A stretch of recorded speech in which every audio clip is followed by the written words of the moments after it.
괜찮으시면 목사님 순서를 좀 바꿨으면 좋겠어요. 제가 말씀 전하고 우리 또 김용환 목사님께서 오늘 9주년이기 때문에 또 제가 축사를 조금 좀 몇 번 해주세요 이렇게 부탁을 드렸는데 저도 우리 목사님한테 좀 축사의 말씀을 받으면 좀 더 힘이 날 것 같아요. 그래서 목사님 먼저 나오셔서 축사 말씀을 해주시는 게 아무래도 제가 들어가서 기도하면서 목사님 먼저 해주시면 좋겠다는 생각이 들었습니다. 죄송합니다. 그래서 우리 목사님 나오셔서 또 우리 오클랜드 행복교회 9주년 감사한 마음으로 또 축사해 주시겠습니다. 감사합니다.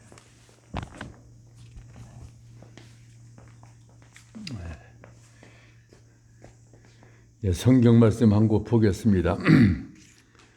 데살로니가 후서 책으로는 333페이지에 있는 데살로니가 후서 1장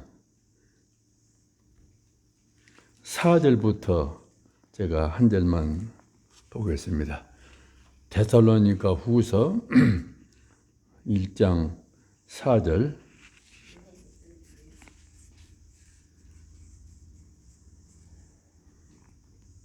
333페이지에 있습니다. 그러므로 너희가 견디고 있는 모든 박해와 환난 중에서 너희 인내의 믿음으로 말미암아 하나님의 교회에서 우리가 친히 자랑하노라. 한 말씀만 읽었습니다. 그래서 먼저 9주년을 맞는 우리 행복교회 참 아버지 앞에 감사를 드립니다. 특별히 이 9주년 맞이해가지고 생각하는 것은 우리 강병화 목사님 그리고 사모님이 고생을 많이 하셨다 이렇게 생각을 합니다. 저는 농촌에서 살았기 때문에 농촌을 잘 압니다. 농사 지을 때 가을에 이제 논에 벼를 베기 전에 꼭 주인이 체크를 하는 것이 있습니다. 뭐냐면 논에가 지금 물이 많이 있나 없나, 물기가 있나 없나 논을 보는 거예요. 그래서 벼 다 익은 논에 물이 많으면 그 주인이 가서 개를 칩니다. 무슨 말인지 모르죠? 개란 말을. 주인이 호밀리 가지고 가서 그 벼 바에 가가지고 고를 만든 거예요. 물 빠지기 위해서 만들어가지고 물이 다 바깥 나가도록 그렇게 하는 겁니다. 그래서 우리가 개를 친다 그래요. 그래서 이제 시골에서는 가을에 많이 이제 사람들이 그 들에 나가서 개를 많이 쳐가지고 물을 다 쏙 뺀 다음에 벼를 비기도 하고 이렇게 합니다. 그런 그 논이 말라가지고 참 좋아요. 그렇지 않으면 개를 치지 않으면은 그 벼가 썩기도 하고 물 때문에 여러 가지 복잡하기 많습니다. 개를 잘 쳐야만 돼요. 9년 동안 우리 목사님께서 두 사모님께서 이 교회 개를 잘 쳤습니다. 지금 이렇게 수가 많지는 않지만은 교회들 이렇게 정상적으로 잘 서고 있는데 다 이것이 배우에서 하나님의 은혜요. 그 다음 두 분께서 이렇게 참 불철주야 개를 잘 쳤기 때문에 이 벼가 잘 익듯이 이렇게 교회가 잘 성장한다 이렇게 제가 생각을 해봤습니다. 어쨌든 9주년을 맞이해서 우리 강 목사님 두 네 분 참 고생을 많이 했습니다. 특별히 교회 개척할 때 참 어려운 것이 이제 예배 후에 그 식사 문제예요. 그게 참 문제가 많습니다. 저도 여보가 가서 처음 시작할 때 웰링턴에서 우리 집사람이 고생을 많이 했어요. 살아오는 분들에게 그냥 보내지 않고 이렇게 꼭 점심을 해가지고 보내줬습니다. 그러니까 얼마나 힘들어요. 더구나 이민교회에서 그렇게 다 모두 원치 않아 해서 다 가버리기 때문에 그저 하는 선생님이 이제 목사님, 사모님 하는 거죠. 사모님 그저 교회 청소도 해야 되고 정리도 해야 되고 다 해야 됩니다. 근데 이제 우리 사람도 이제 처음 와가지고 이렇게 교회 할 때 참 힘들게 많이 식사를 했어요. 저도 이 교회 와서 볼 때 우리 사모님 고생을 많이 해요. 물론 사모 목사님도 하시겠지만은 이 점심 대접에서 참 여러 가지로 고생하며 볼 때 9주년을 맞이해가지고 이 두 분들이 9년 동안 참 고생을 많이 했다. 이렇게 제가 생각합니다.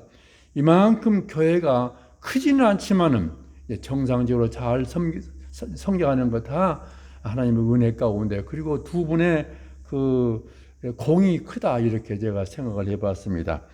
오늘 여기 얼마 전에 목사님께서 축사를 허락해서 아이 뭘 축사요 내가 그랬는데 한 말씀 드리죠. 제가 허락했는데 오늘 여기 데살로니가 후서 있는 말씀을 드렸는데 옛날 데살로니가 지방에 교회가 세워졌어요. 이 바울 사도가 세웠는데 교회가 세웠는데 복잡합니다. 재림 문제로 교인들이 곧 재림한다 예수님이. 그렇기 때문에 우리가 일할 거 없어. 그냥 우리가 그냥 살다가 예수님은 가버려진 거지. 그러면서 교회 내부가 복잡해요, 재림 문제로. 그런데 이 바울 사도가 그러지 말아라. 재림이라는 것이 꼭 도둑처럼 오신 것이다. 예수님께서 급작 오는 것이 아니라 우리가 언제 올지 몰라. 그렇기 때문에 준비 잘했다가 주님 예수님 맞이하지. 이러면서 구원면의 말씀을 잘해가지고 교회가 아주 성장했습니다. 여기 보니까 그 4절에 너희가 견디고 있는 모든 박해와 환난 중에서 너희 인내와 믿음으로 말미암아 하나님의 여러 교회가 우리가 친히 자랑하느라. 교회가 굉장히 잘 돼요.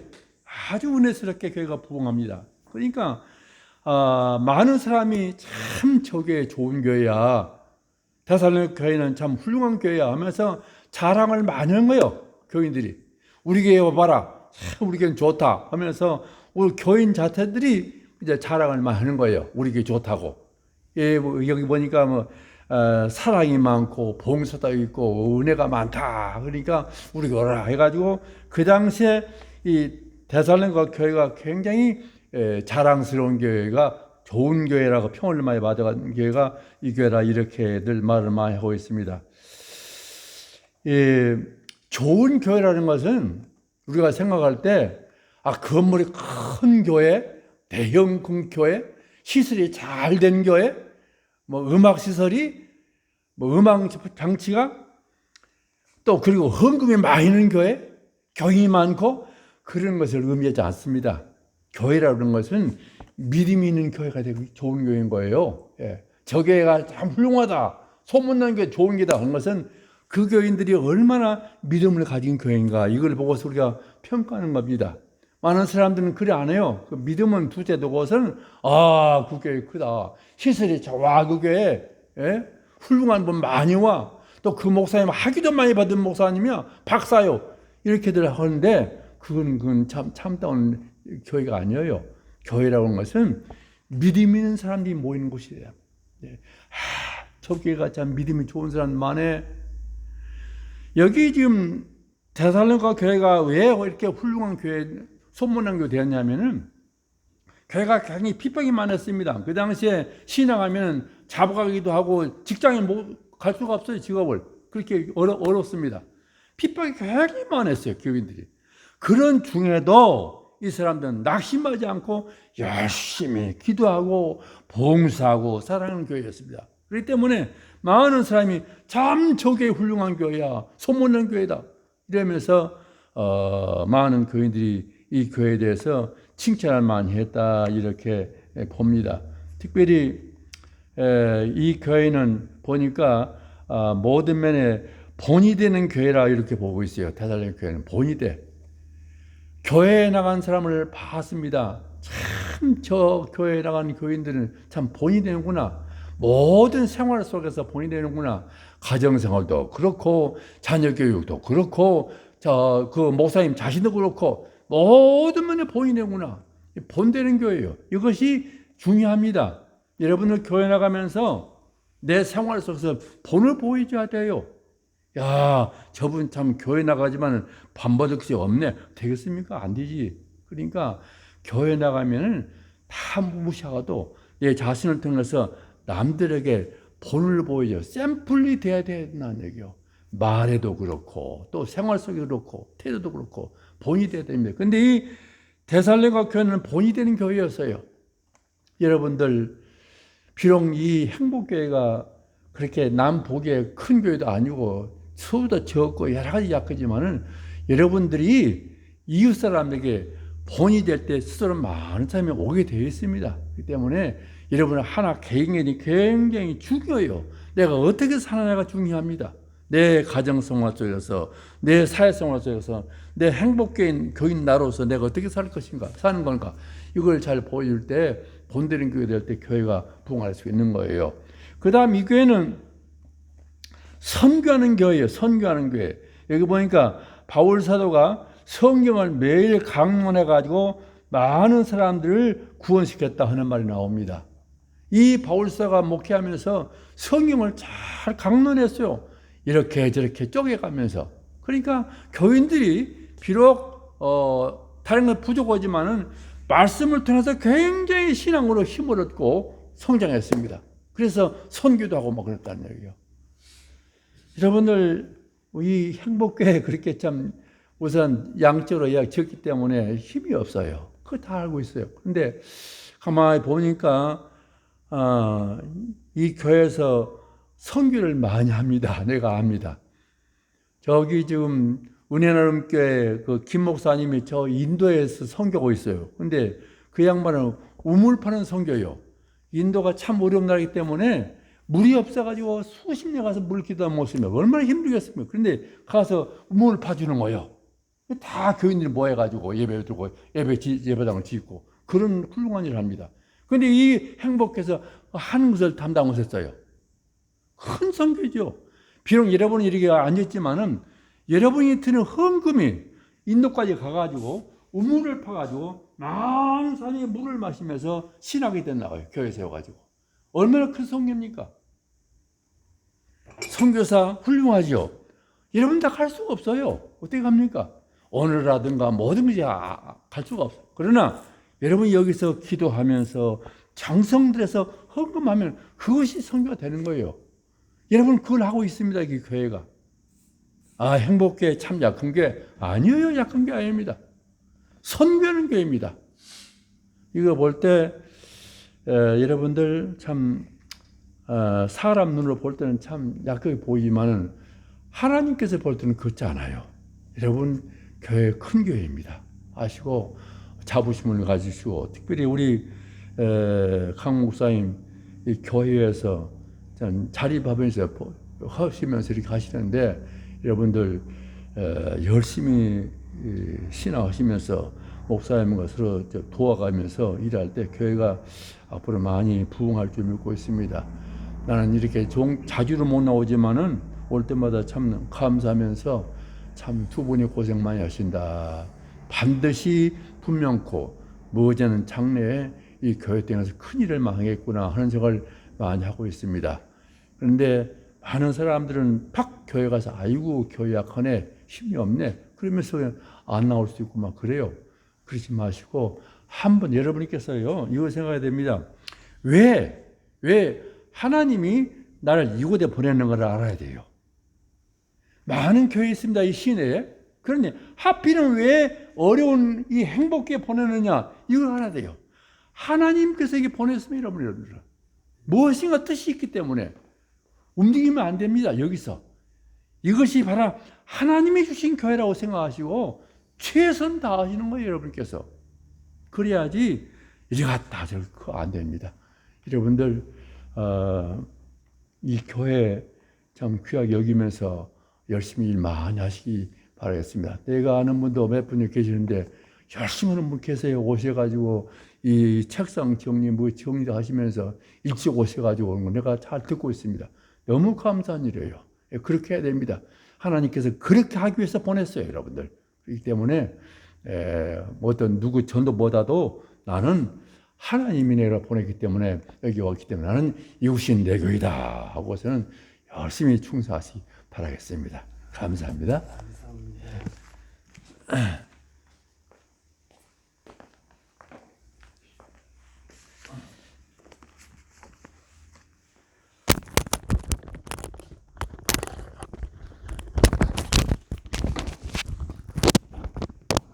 귀한 말씀 너무나도 감사합니다. 사실 저희에 대한 말씀을 많이 하셨는데 저희는 목사고 당연히 이 일을 해야 되는 사람이니까요. 근데 목사는 어떻게 해도 영광스럽습니다. 예, 왜냐하면 목사님이니까 교회 대표니까. 근데 아까 목사님이 방금 전도 말씀하셨지만 우리 교회가 만약 성가대가 있다 그러면 그 자체로 영광이 되는 거예요. 그런데 교회 예배 준비하고 음식 준비하고 이건 쉴 수가 없어요. 표도 안 나. 영광도 안 돼.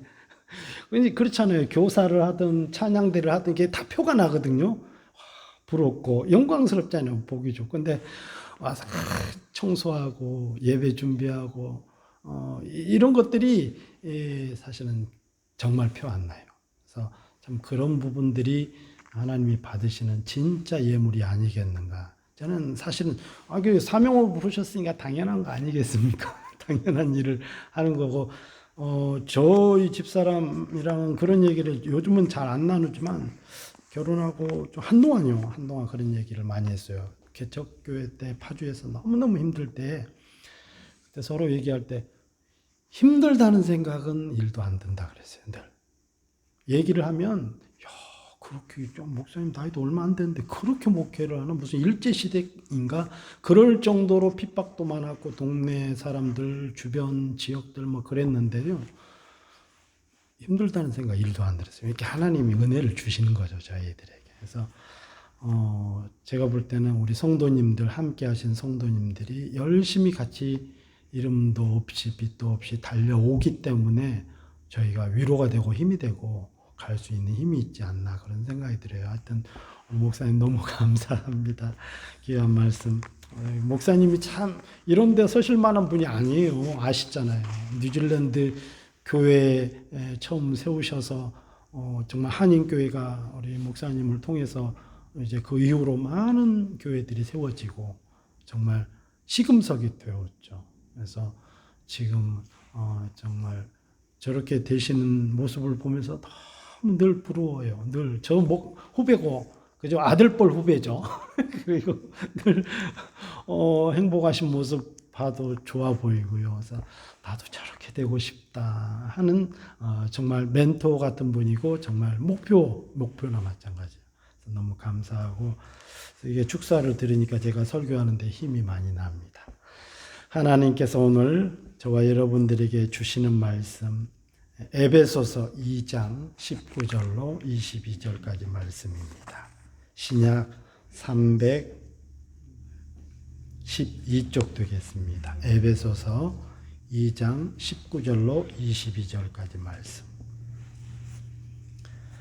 제가 봉독하겠습니다. 19절로 22절. 그러므로 이제부터 너희는 외인도 아니요 나그네도 아니요 오직 성도들과 동일한 시민이요 하나님의 권속이라. 너희는 사도들과 선지자들의 터 위에 세우심을 입은 자라. 그리스도 예수께서 친히 모퉁이 돌이 되셨느니라. 그의 안에서 건물마다 서로 연결하여 주 안에서 성전이 되어가고 너희도 성령 안에서 하나님이 거하실 처소가 되기 위하여 그리스도 예수 안에서 함께 지어져 가느니라. 아멘. 한 군데 더 찾겠습니다. 한 장만 넘기시면 에베소서 4장입니다. 13절로 16절까지 말씀 우리 합독하겠습니다.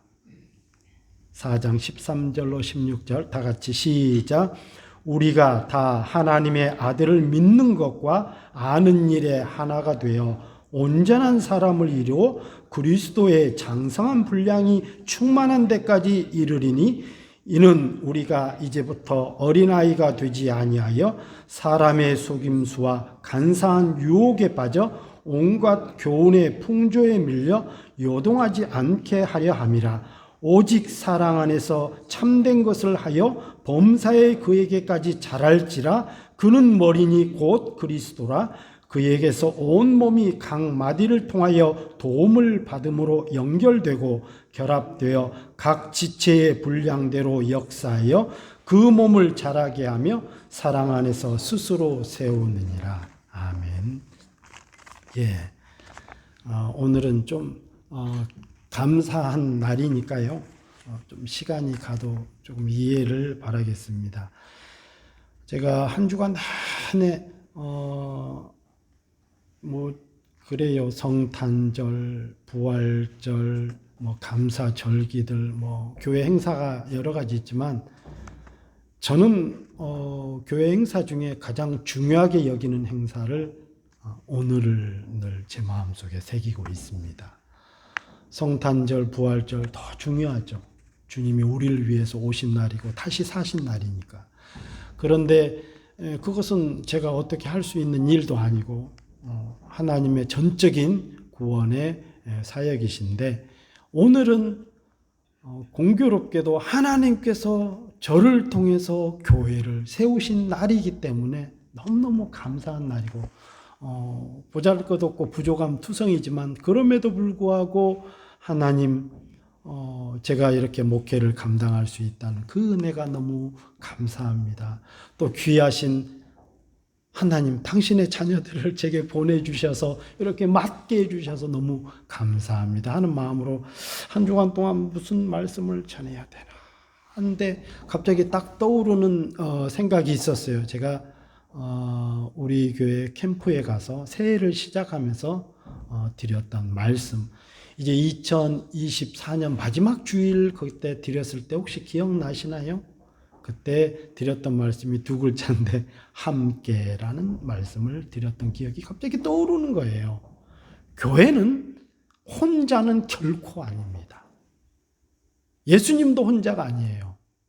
예수님을 통해서, 내 몸을 통해서, 내 반석을 통해서 그 위에 교회를 세우리니 이렇게 말씀하셨거든요. 우리의 믿음을 통해서. 그러니까 주님이 우리와 함께, 그래서 목사 혼자 할 수 없고 목사 가정 혼자 할 수 없고 함께하게 하신 성도들을 통해서, 그래서 필요한 단어가 함께입니다. 그래서 교회는 단수가 아닙니다. 복수입니다. 믿는 성도들의 모임, 이게 가장 정확한 교회의 어원적 뜻이고 정의입니다. 그래서 이 말씀을 생각하면서 그래, 함께하게 하셨으니까 이제는 교회가 9살이잖아요. 내년에는 벌써 10년이 돼가고 10살이 되면 이제 성장의 속도가, 요즘 보니까 10살이 되니까 사춘기가 오더라고요. 아이들이 성장 발육 속도가 빨라져서, 전에는 한 초등학교 6학년이나 중학교 1학년인데 지금은 10살, 11살 되니까 엄청 폭풍 성장하더라고. 아이들, 네가 10살이야? 네가 11살이야? 할 정도로. 그럼 우리 교회도 성장해야 되는 것이 당연하다. 물론 수적인 성장도 있겠지만 그런 것보다도 믿음도, 저는 그래요. 첫 번째로 수적인 성장을 저는 원치 않습니다. 내적, 내 내면적인 믿음의 영적인 말씀으로 성장이 되어야 그 다음에 오는 성장은 자동으로 된다고 저는 믿어요. 예. 하나님이 안 그러면 우리 예수님이 이 땅에 오셔서 많은 성도들을 부르셨겠죠. 그렇지 않고 12제자를 먼저 부르시고, 그 중에는 물론 배신자 한 명, 실패자 한 명도 있었습니다. 그렇지만 충실하게 훈련시키고 그들에게 물론 시행착오도 있었죠. 넘어지기도 하고 때로는 예수님 기대에 몸치기도 합니다만, 그러나 3년을 통해서 믿음으로 단단히 성장시키고 나서 성령을 부으셔서 놀라운 교회 부흥의 역사가 일어났습니다. 우리 교회도 이제는 성장할 때가 되어서, 제가 이 성장에 대한 말씀을, 이 말씀을 원고를 제가 우리 집사람들 어저께 자료를 찾다가 제가 기독교 신문 크리스찬 라이프에 3번을 글을 실었어요. 2016년부터 목회를 시작한 이후로. 그래서 이게 첫 번째 말씀인데 성장에 관한 말씀을 그대로 출력해서 보고 또 보고 이 말씀을 보면서도 은혜가 되는 거예요. 내가 설교한 거 맞나? 그래서 보고 또 보고 이 말씀 그대로 2018년도 6월 달에, 그러니까 아마 8월 달에 올 신문에 올라온 내용이니까 찾아보니까 못 찾겠어요. 메일을 뒤지니까 거기에 있더라고요. 내 메일이 사라지지 않고 발췌해서 이 말씀을 근거로 전하고자 합니다. 제가 목회하면서 느꼈던 대다수의 성도들에게 있어서 가장 확실하고 명료한 믿음이 있다면 그건 뭐냐면 내가 하나님의 자녀라는 것입니다. 모든 성도들이 나는 하나님의 자녀야 라는 이 믿음은 너무나도 확고해 있습니다. 그런데 하나님의 자녀인 것을 어떻게 확신할 수 있느냐라는 제 질문, 제가 여러분들에게 여쭙겠습니다. 여러분, 하나님의 자녀인 것을 믿습니까? 아멘은 안 하세요. 그렇다면, 이건 뭐 너무나도 기본적인 질문이에요. 어떻게 그것을 확신할 수 있는가에 대한 질문에 대해서 가면서 봐. 내가 하나님의 자녀인 것을 어떻게 확신할 수 있지? 그래서 제가 물론 자료니까요. 말씀을 찾아가면서 쭉 기록했던 내용들이 세 가지 증거로 성경적 근거로 알 수 있습니다. 첫 번째로는 내적 증거입니다. 내 안에서.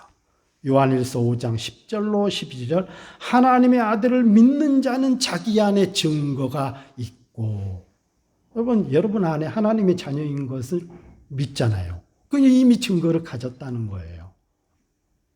그리고 12절에도 보면 아들이 즉 예수 그리스도 그분이 있는 자에게는 생명이 있고 즉 영생이 있고 하나님의 자녀이다는 것이죠.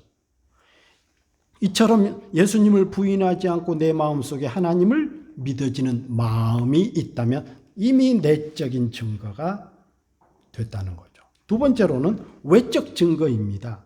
즉 외부적으로 나타낼 수 있는 어떤 표현 그런 것들인데 성경에서는 그걸 입술의 고백으로 나타나고 있습니다. 예수 그리스도를 나의 구주로 고백할 수 있는 것은 오직 하나님께로부터 받은 은혜인 믿음밖에 없다 이렇게 표현하고 있어요. 로마서 10장 10절에 사람이 마음으로 믿어 의에 이르고 입으로 시인하여 구원에 이르느니라. 이렇게 성경에서 딱 못을 받고 있어요. 늘 고백하잖아요. 사도신경 늘 고백하잖아요. 사도신경 할 때 그냥 주문 외우듯이 합니까? 저는 절대 그렇게 하지 않으려고 해요. 제가 지지난주 드렸나? 상한심령. 항상 그런 마음으로 사도신경 하려고 해요. 전능하사 천지를 만드신 하나님 아버지를 내가 믿사오며 그의 아들 예수 그리스도를 내가 믿사오며 동정녀 탄생을 내가 믿습니다. 이런 거. 그죠? 이런 것처럼 내 입술로 고백할 수 있는 외적 증거가 되었습니다. 세 번째로는요. 하나님이 증거하신대요. 성경에 의하면 요한일서 5장 13절에 보면 내가 하나님의 아들의 이름을 믿는 너희에게 이것을 쓰는 것은 너희로 하여금 영생이 있음을 알게 하렵니다. 그리고 로마서 8장 16절 성령이 친히 우리가 하나님의 자녀인 것을 증언하시나니 이제 우리가 하나님의 자녀인 것은 무엇으로 확신할 수 있죠? 내 신앙의 고백, 내적인 것. 또 내 입술로 고백, 이 입술로 함부로 고백 못한대요. 제가 늘 자주 인용하는 말씀 고린도전서 13장 1절 예수 그리스도를 저주할 자라 하지 않고 성령이 아니고서는 예수 그리스도를 주라 시인할 수 없느니라. 고린도전서 12장 3절에 명확히 딱 못을 박아놨어요. 오늘 여기 있는 말씀처럼 돼요. 그리고 세 번째로는 성령, 즉 하나님이 증거하신다 이거예요. 아들을 믿는 자를 위해서 내가 이렇게 기록한 것은 너희로 하여금 영생이 있음을 알고 그리고 성령이 친히 우리가 하나님의 자녀인 것을 증거한다. 누가 물으면 나는 그래서 믿어. 내가 하나님의 자녀인 것을. 근데 그렇게 증거할 수 있어. 내적 증거, 외부적 증거, 내 고백으로 세 번째로 하나님이 나를 증거해 주신대. 나의 행실의 결과나 혹은 그간 살아온 나의 모습과 형편이 평가받아서 하나님의 자녀가 된 것이 아니고 오늘 말씀을 읽지 않았지만 에베소서는 교회론입니다. 에베소서는 처음부터 끝까지 교회에 관한 말씀이에요. 그런데 이 교회에 모인 일원인 저와 여러분들 한 사람 한 사람 성도들은 에베소 2장 8절에 있는 말씀 1장부터 나와요. 전적인 하나님의 은혜로 우리가 택함 받아 하나님의 자녀가 되었다는 거죠. 나의 행위나 어떤 나의 행실이 결코 아니라는 것입니다. 우리가 믿음의 자녀가 되었다고 하는 것은 우리는 그리스도와 함께 십자가에 못 박혀 우리 옛사람은 완전히 죽었고 이제는 내가 사는 것이 아닌 오직 내 안에 예수 그리스도께서 사시기에 믿음이 있는 것입니다. 갈라디아서 2장 5절 말씀을 인용한 것입니다. 그래서 우리가 지금 육체로 살아가는 목적이 바로 나를 사랑하셔서 나를 위해 자기 목숨을 버리신 하나님의 아들 예수 그리스도를 믿는 믿음 안에서 사는 것입니다.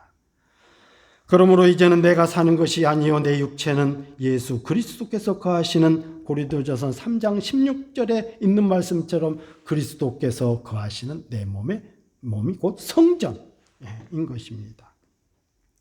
성전인 우리는 하나님의 성령 안에서 하나님의 거하실 처소가 되기 위하여 에베소서 2장 22절에 있는 말씀과 같이 그리스도 예수 안에서 함께 지어져 가야 합니다. 오늘 저와 여러분들이 읽은 말씀입니다. 예수 그리스도 안에서라고 하는 것은 예수 그리스도, 즉 하나님의 말씀 안에서, 즉 믿음 안에서 자라가야 한다는 의미입니다. 우리가 하나님의 자녀로서 믿음으로 자라가야 한다는 의미는 구체적으로 무엇인지 말씀드리고자 합니다. 그것은 명확해요.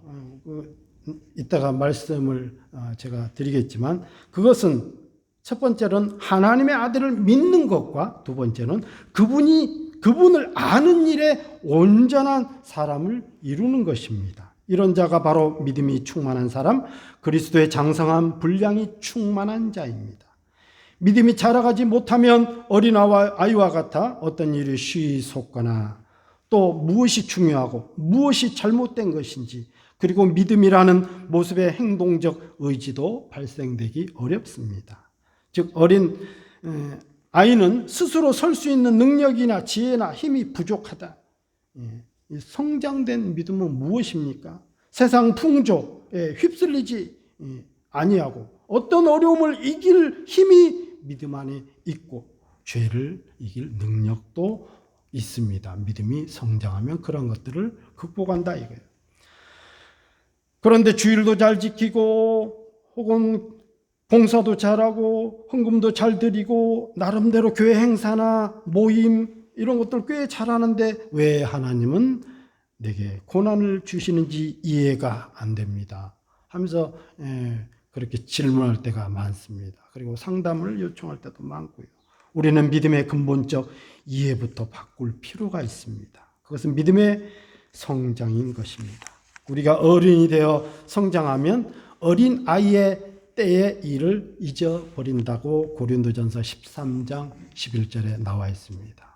어렸을 때는 보지 못하고 듣지 못하고 알지 못했던 것들 그때는 희미하나 그러나 장성하고 어른이 되어서는 어린아이의 때의 일을 잃어버리고 그때는 얼굴과 얼굴을 대면하여 볼 것이요 밝히 안다고 있습니다. 그래도 그 시기에는 어린아이 시기에는 그것이 가장 힘들고 고통스러울 때입니다. 물론 성장하고 난 후에는 더 이상 그것 때문에 고민하거나 고통스러워하지 않습니다. 여러분 생각해 보시오. 어린아이들이 걸음마를 배우는 그때가 가장 힘들 때입니다. 우리 인생에서 가장 그러나 힘든 일은 아닙니다. 강아지가 태어나서 저는 동물들을 사랑해서 개도 많이 키워봤어요. 교회 개척하면서 누가 목사님 교회 개척 기념으로 제가 리트리버 한 마리 드릴 테니까 새끼 강아지 한 마리 암컷을 한 마리를 주셨어요. 그래서 교회에 아직 짓지도 않고 그 가서 정말 맨 땅 위에서 진짜로 맨 땅 위에서 컨테이너 하나 갖다 놓고 이제 나중에 그 컨테이너가 교회가 결국 됐는데요. 그래서 하는데 컨테이너 안에 교회를 짓기 위해서 비싼 장비들도 있고 공구도 또 넣어놓고 하니까 그 교회를 좀 지켜야겠다 해서 그 강아지가 진짜 필요했는데 강아지가 생긴 거예요. 그래서 거기다가 매놓고 늘 아침에 가서 새벽 기도하고 또 오전에 가서 생활 예배 드리고 저녁에 가서 집회하는데 이 개가 자라가는 거예요. 그래서 그 개 이름을 제가 개척이라고 그랬어요. 너는 앞으로 개척교회 같이 시작해서 넌 개척이야. 그래서 우리가 교회를 이제 클로즈 하면서 누구한테 드리고 왔는데 그 교회가 개척인데 그 개척이가 새끼들이 많이 낳습니다.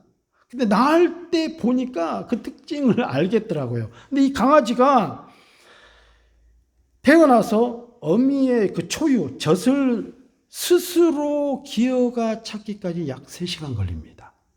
굉장히 오랜 시간. 왜냐면 잘 몰라요. 꾸물꾸물 처음에는 꾸물꾸물해요. 눈도 안 떠졌기 때문에 꾸물꾸물. 이 냄새를 후각을 맡아서 그 젖을 찾아가기까지 약 3시간 걸려요. 옆에서 지켜보면 정말 불가능할 만큼 유약해 보입니다. 그렇다고 어미젖 찾는 일을 포기하면 그 강아지는 곧 죽음이에요. 네. 근데 한두 달만 지나면 언제 그랬냐는 듯이 펄쩍펄쩍 뛰어다닙니다. 예. 하나님은 모든 생물들이 다 그렇게 스스로 할 수 있도록 만드셨습니다. 그런데 사람만큼은 부모나 누구의 손길에 의해서 성장하도록 만드셨다는 거죠. 5살이 되어서야 겨우 좀 뛰어다닐 정도입니다. 5년이면 다른 생물들은 이미 성체가 다 되어 있는 상태예요.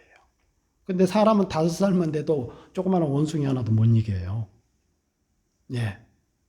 그러니까 사람은 5년이 지나서야 겨우 걸어다니고 뛰어다닐 정도로. 그래서 짐승만 또 못할 만큼 유약하게 시작하지만 그러나 성장하면 그것들 모두를 다스립니다. 사자도 다스려요. 네, 사자도 다스리잖아요. 성장하면. 그래서 우리는 항상 부모와 우리 주변의 모든 환경이 우리 삶의 스승이 되는 것입니다. 믿음도 이와 같이 자라가야 합니다. 교회도 믿음에 앞선 사람들이 있고 또 선생된 목자가 있는 것입니다. 주일을 꼭 지켜야 되는 이유도 지키다 보면 저절로 알게 되어 있습니다. 처음에는 매 주일을 꼭 지켜야 되나? 그죠? 믿음이 없을 때는 매 주일마다 나가야 돼. 근데 매 주일 지키다 보면 1년 지나고 2년 지나고 3년 지나다 보면 왜 내가 주일을 지켜야 하는지, 왜 교회에서 봉사도 해야 하는지, 왜 교회가 선교를 해야 하는지, 왜 우리가 참고 인내하고 믿음으로 성장해야 하는지를 저절로 알 수 있다 이거죠. 믿음은 법에 매여서는 결코 성장할 수 없습니다. 그럼요. 율법이 되면 안 됩니다. 은혜로 되어야 됩니다. 즉 예수 그리스도를 아는 은혜로 나아가야 됩니다. 그래서 교회론인 에베소서를 읽으면 은혜라는 단어가 엄청나게 많이 나와요. 그러니까 교회는 은혜로 되어져야 됩니다. 그래서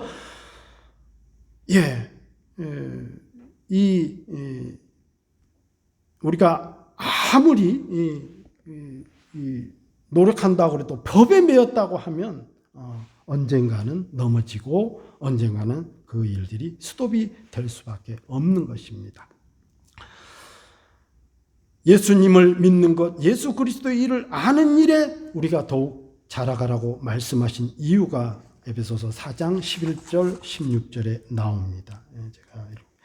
그가 어떤 사람은 사도로, 어떤 사람은 선지자로, 어떤 사람은 복음 전환자로, 어떤 사람 목사와 교사로 삼으셨으니 이는 성도를 온전하게 하여 봉사일을 하게 하며 그리스도의 몸을 세우려 하심이라 하면서 제가 읽었죠. 그 뒤로는 함께 봉독이죠. 그에게까지 자랄지라. 법에 매였다고 하는 것은 내가 믿음 생활을 하려다 보니까 힘이 드는 것입니다. 내가 하려고 하니까요. 우리가 아무리 노력해도 안 되는 것이 믿음입니다. 그래서 믿음에 가장 어울리는 단어가 있다면 바로 그것은 은혜입니다.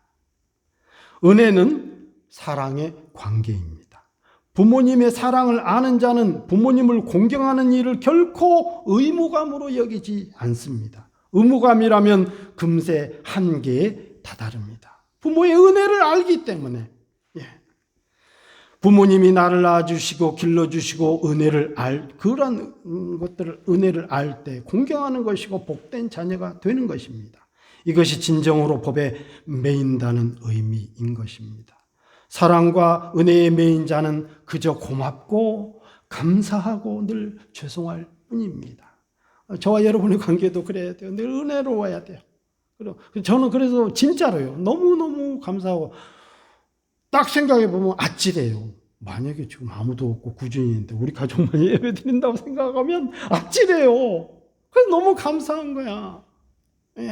그런 감사의 관계가 아니면 이 일을 얼마나 힘들게 의무감으로 하겠느냐 이거예요. 그래서 부모를 모시고 사는 자녀는 출근할 때나 퇴근할 때 꼭 안부를 여쭙고 귀가가 늦을 때는 염려하시는 부모님께 송구할 뿐입니다. 이것이 의무입니까? 아니면 은혜와 사랑입니까? 우리는 혹 하나님 앞에 해야 할 일에 하지 않는 것을 너무나도 당연히 생각하거나 아니면 잘 의식하지 않는 것은 없는가? 우리가 생각해 봐야 합니다.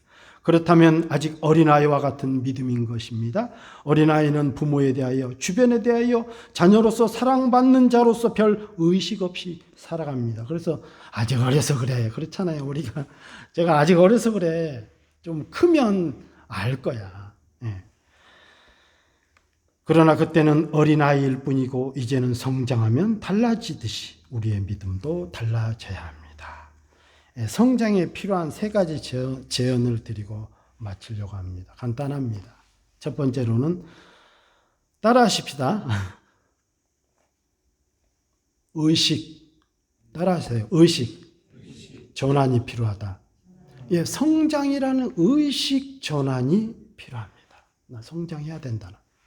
두 번째로는 또 따라하시겠습니다. 당연한 과정이다. 성장은 당연한 과정이에요.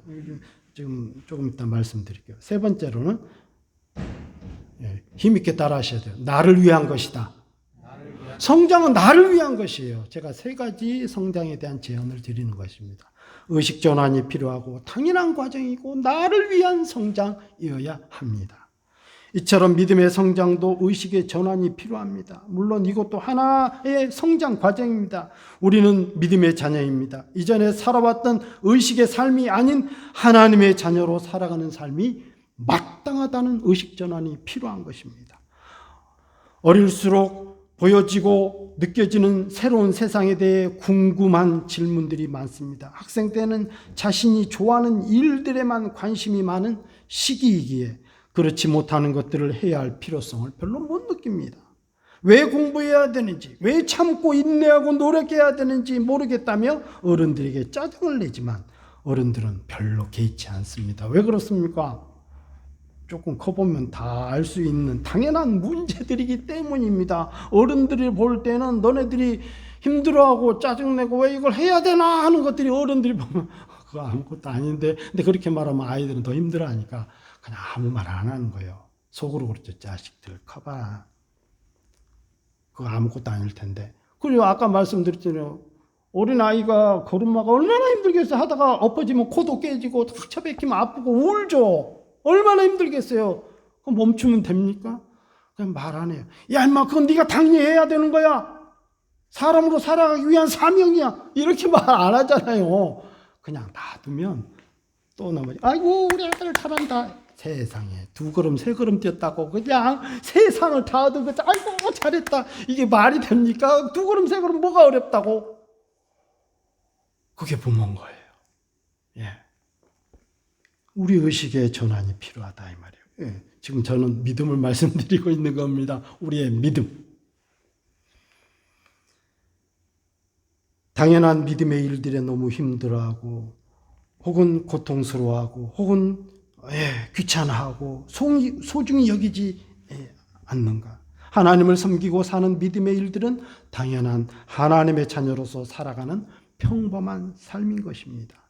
그것은 바로 나 자신을 위한 삶이기도 합니다. 하나님께서는 우리 자신을 위해 은혜로 주신 것입니다. 우리가 믿음 생활이 힘들다고 여기는 것은 우리가 옛사람에서 새사람을 입었기 때문입니다. 이제 갓 태어난 아기들이 누워있는 것이 편하듯이 믿음이 아닌 일들이 편하고 좋게 여겨지는 것입니다. 그러나 이제 믿음의 일들을 벗어나서 살아간 삶이 불편하게 느껴지기 시작하면 그는 이미 많이 성장된 믿음의 사람이라는 증거입니다. 주일 한 번만 빠져도 괴로워 죽겠고 이미 성장을 많이 한 거예요. 그래서 목사가 주일날 안 아픈 거예요. 제가 지난주 말씀드렸잖아요. 왜 아프면 내가 그 사명을 다 못한 것 같아가지고 정신력이 바짝 들어있어요. 제가 군대 얘기 가끔 많이 하거든요. 설교에서. 감기를 들어 이런 군기가 팬티 입고 집밥 겨울에 이렇게 팬티 입고 연병장에 5분 세워놔봐요. 우리 남자분 군대 갔다 오세요. 이 가슴이 이 앞으로 왔다 갔다 해요. 떨려갖고 콧물이 막 줄줄줄 쏟아지는데 막 이래요. 5분 10분 세워놔 버리면. 그래놓고 연병장 선착순으로 10바퀴 20바퀴 돌리잖아요. 아니 그 감기가 약도 안 먹었는데 나사버려. 왜 그럴까요? 생각해보세요. 정신력 아니에요? 그런 건 저 목사도 마찬가지입니다. 어떤 일에 그런 일에 주일날 물론 아플 수 있죠. 아픈 적도 있을 거예요. 근데 기억은 없지만 아픈 적 있을 거예요. 제 기억으로는 한 번 있던 것 같아요. 옛날에 큰빛교회라고 전에 한번 그 오셨던 제 스승 목사님 그 목회 크게 하셨던 분이거든요. 제가 그렇죠. 몸이 무너졌죠. 새벽 막 2시, 3시까지도 막 일들을 한 적이 많았거든요. 일반 일이랑 교회 관련된 일들이. 아파서 안 갔더니 온 성도들이 아플 때 됐어. 그러더라고요. 너무 그렇게 불철주야. 또 4시이 벌써 일어나서 몇 시간 자도 안 했는데 또 새벽 기도를 해야 되고 막 이러니까. 예, 그렇습니다.